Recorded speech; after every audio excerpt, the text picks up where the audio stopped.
Shalom. First and foremost, I would like to give all praise, honor, and glory unto Yahweh, Bahashem, Yahweh Shah, Bahashem, Kakadash. Double honors unto the apostles and the elders of GMS who rule well, teach well, being great examples for our younger brothers. And peace and blessings, salutations to hopefully they got them pushing this word in truth and in sincerity across the four winds in the name of Yahweh, Bahashem, Yahweh Shah, pushing to get up out of here. Shalom to the hopefully the believers and listeners whom have came back to the obedience of the scriptures through faith in Yahweh, Bahashem, Yahweh Shah. And what I want to get into this morning, is dealing with, it begins with the rulership. Okay, when you look at the conditions in the planet Earth, you have to start with the rulers. Okay, because one thing about it, with anything, a company, a household, whatever the situation might be, a team, or any type of organization, and you see that there's fault, there's problem, within it, you have to begin at the leadership, at the rulership, because either the leadership is, a problem within itself, is causing havoc, or they're letting havoc go on. And when Esau Edom is both, this man promotes, all right, havoc, chaos, deception, as the scriptures say. He'll go through the four quarters of the earth, deceiving the nations in Revelation, the 20th chapter. Okay? So this man goes throughout the earth causing havoc, all right, chaos, violence, deception, witchcraft, and he allows all forms of wickedness, man, you know. So when Yahweh Shai returns, he's going to deal with who? The leadership. That's why, the Bible heavily addresses Esau, Edom. Who's they coming from Edom with dyed garments or Basra. Okay? The scriptures heavily condemn Esau, Edom, and his wicked rulership. Okay? So we're just going to get to a few precepts. Let's get this in. Let's start in Sirach 10 and 1. It says, a wise judge will instruct his people, and the government of a prudent man is well ordered. And that's going to be the government of Israel under Yahweh Shai. Okay?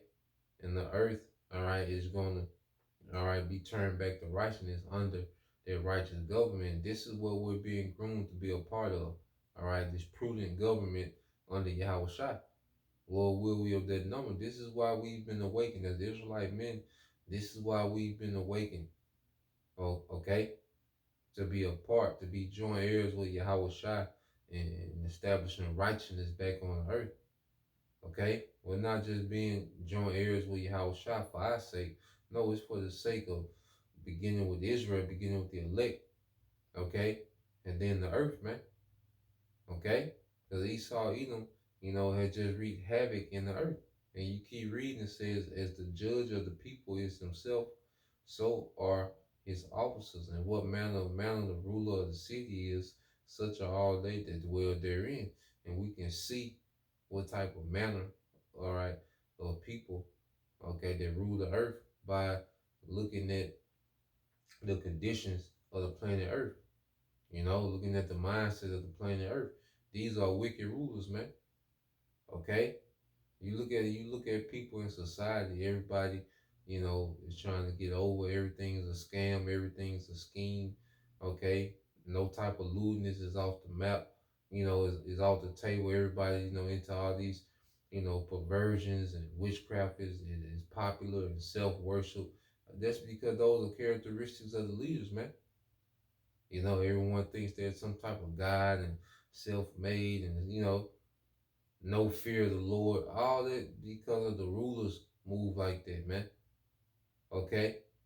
Because all these governments that they set up, all right, these puppet governments, because all these governments are puppet governments set up and funded and financed, okay, by the elites and controlled by the elites. Okay? And they push these certain enchantments and vibrations on the masses, man. They control the media, okay? Esau, he wants the earth to be in his image, man, that beast-like image, man, that anti-Messiah image. That's the image, that's the vision that Esau Edom has for the earth and his new world order, man. Okay? Verse 3 says, an unwise king destroyed his people. All right? And Esau Edom shows himself to be an unwise king. This man only has doctrines If all you did was listen to the so-called white man, you would destroy yourself. Okay? If that's all you did, you would destroy yourself, man. You would be a feminist slash alphabet slash street nigga slash atheist slash witchcraft. Okay? Your diet would be terrible. Okay? if all you did was listen to this man and what he said was right, you know, you'd be destroyed, man. This man only instructs people on how to destroy themselves, man. But he has mastered pushing it as liberation, being liberated, being free, being, he used these words independent, you know, real. You know, he used these words real. Okay? He used all these things and these buzzwords to have you thinking that you own something, but it's death. You know, he's a very unwise king in how he instructs people, man. He promotes dysfunction in family. Okay? He promotes rebellion amongst the children, rebellion amongst the women. Okay, passiveness amongst the man. Like everything that this man pushes is directly opposed to righteousness and order, man. All right. It says, but through the prudence of them which are authority, the city shall be inhabited. The power of the earth is in the hand of the Lord, and in due time he will set over it one that is profitable, and that's going to be Yahweh Shai and the rest of the elect. Okay, those first fruit, man. The government of Zion. Okay? Matter of fact, let's get there. What's going to be that government of Zion, man? Okay? You go to Revelation chapter 14, verse 1. It says, and I looked, and lo, a lamb stood on Mount Zion. All right, that government. And with him 144,000 having the Father's name written in their forehead. So that government is going to be Yahweh Shai and 144,000. It's going to be that governing body of eternity. Okay, that's going to be the permanent government that the Lord is going to establish in the earth. Okay, under Yahweh Shai. Okay, and through that government, order is going to be reestablished in the earth, man. Righteousness is going to be that standard that's in the earth. Okay, life. You know, the earth needs to be healed. Okay, Israel is going to be changed and healed. All right, and these heathens, they're going to be ruled with a rod of iron for their 1,000 years. But even that's going to be for their healing, excluding Esau, Edom, who's going to be done away with. Okay, when you go here to Psalms, the 2nd chapter. Okay, and you go into the intent of the heathens. All right, versus what the Lord wants to do. This is Psalms 2:1. Said, why do the heathen rage and the people imagine a vain thing? Yeah, Esau has this agenda as if he's going to go on forever. He has this mindset as if he's going to be able to one-up prophecy, man. As if he's going to establish his own narrative in the earth. Okay, and wickedness, man. That's a vain thing, and he has these nations in cahoots with him, man. Okay? It said the kings of the earth set themselves, and the ruler take counsel together, and the Lord and against his anointed, saying, all right, who's the Lord's anointed, man? Israel. Well, of Israel, who do you have? You have their remnant, the true believers of Yahweh Shai, the true followers of Yahweh Shai. And he wants to get rid of any inkling of righteousness, man. Okay? He wants to do away with any inkling of righteousness. All right? And he had that mindset as Cain. You go here to Genesis, the 4th chapter. All right? This is Genesis 4:1. It says, and Adam knew Eve, his wife, and she conceived and bare Cain. And she said, I have gotten a man from the Lord. And she again bare his brother Abel, and Abel was a keeper of sheep. Okay, and it's spiritual. All right, because Israel is likened into what? Sheep. Okay, Abel was a prominent man. He would come back as a prominent man of Israel. Okay, it says, but Cain was a tiller of the ground. And in process of time, it came to pass that Cain brought of the fruit of the ground an offering unto the Lord, Yahweh Bashim Shai. Okay, and Abel he also brought of the firstlings of his flock and of the fat thereof. And the Lord had respect unto Abel and unto his offering. All right, but uh, but unto Cain and to his offering he had no respect. And Cain was very wroth, and his countenance fell. So Abel, he offered the right thing. Okay, Abel showed obedience. All right, Abel represented righteousness, man. Okay, their priesthood.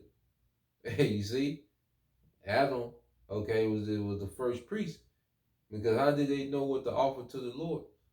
Okay, because Adam knew. Remember, Adam had that what? That breath. So he knew what the Lord required, and he taught it to his son. Cain did what he wanted to do. He offered what he wanted to offer. Okay, and Abel made their right sacrifice, man. And that's what's happening now. The house of David that's raised up in this time, we're making their right sacrifice, man, their righteousness, man. Okay? Esau, Edom, he's making that all sacrifice again, and it's going to be rejected. Okay? The Lord's going to show that it's rejected through prophecy, man, through taking this man down by destroying this empire, man, this wicked kingdom. Okay? That's going to be Cain's sacrifice rejected again, because it's off, man. This new world order that this man is trying to establish, okay, it's going to be rejected again. Okay? And it says, and you read in the NLT, the Genesis 4:4 in the NLT said, Abel also brought a gift, the best of the firstborn lambs from his flock.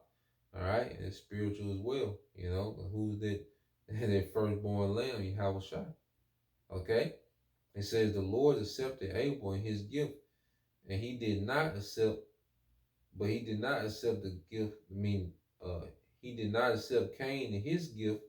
This made Cain very angry, and he looked dejected. Yeah, going back to how Esau was, Jacob was given a blessing, and Esau was put by. Okay, so this man has always been a reject, man. Okay, and now he's to the point where he's still very angry that he's rejected. So he's just gonna want to try to establish his own thing.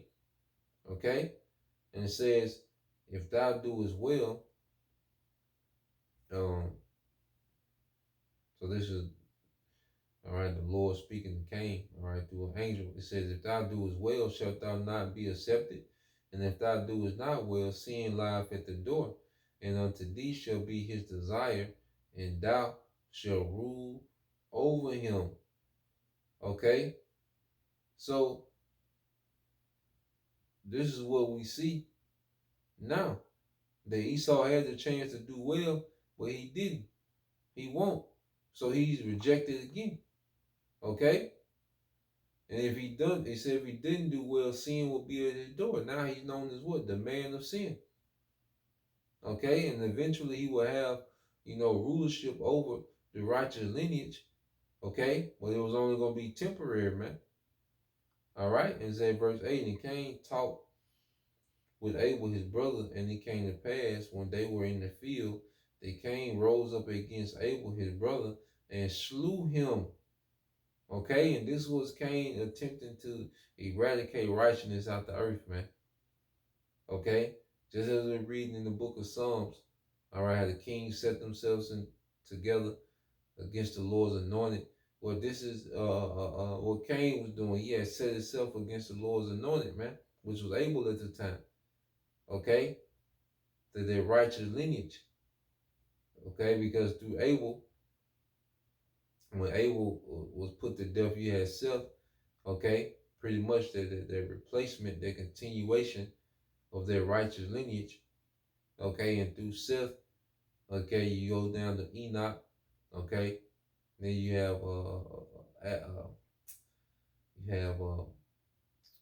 Abraham. Well, you have Noah. Then you eventually have what? Abraham, Isaac, and Jacob. Okay, that's their righteous lineage. So Esau, all right, in the spirit of Cain, Esau, as Cain wanted to do what? Cut their lineage off, man. Cut off righteousness, man. Okay, because he was rejected and Abel was accepted. Okay? So this is what we are today. As the Lord has raised up, his men in these times to offer up their righteous sacrifice in the spirit.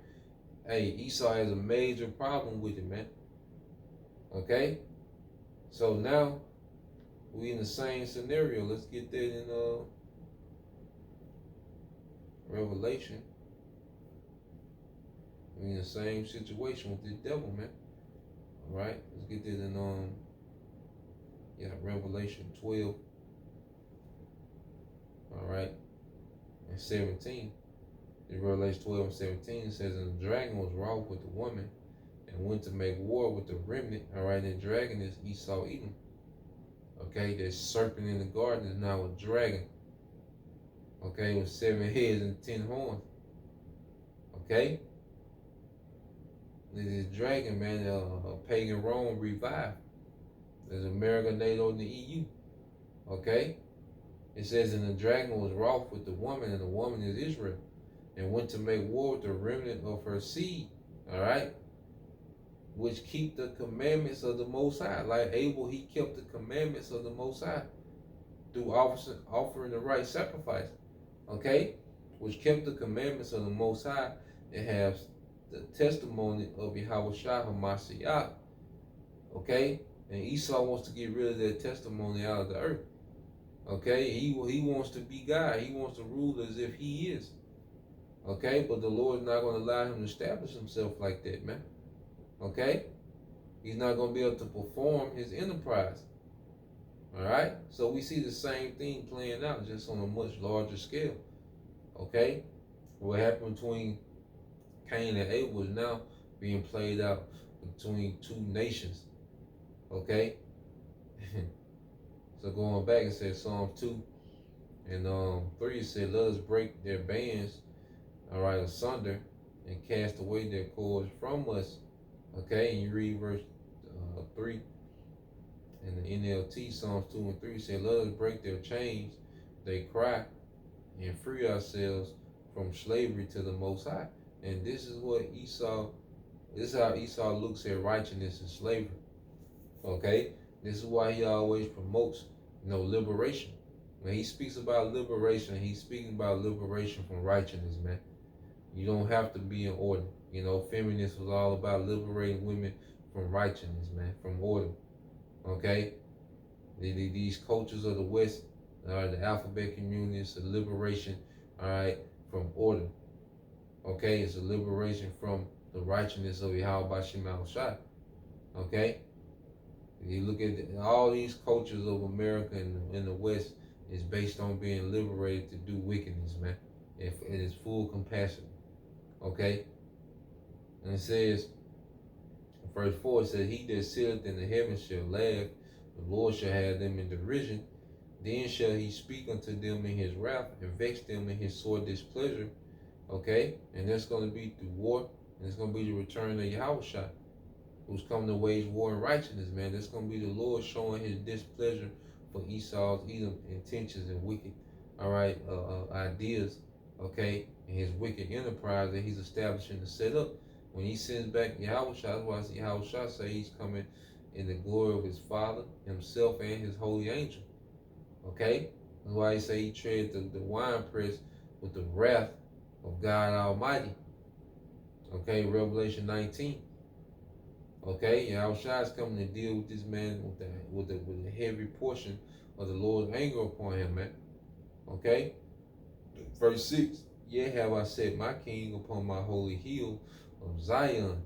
Okay, and that's Yahweh Shai. So the Lord is finna establish Yahweh Shai. And this is what we've joined ourselves to, man. The Lord has allowed us to join ourselves, to this regime of Yahweh Shai that's to come and be established in the earth, man, in righteousness, man. Because there's no way it can go on like this, man. Okay, no flesh will be saved, as the scriptures say. So Lord will, you brothers, and you sisters will edify to the next time I say Shalom. Going Yasha Allah, Bob, DTA, Shalom.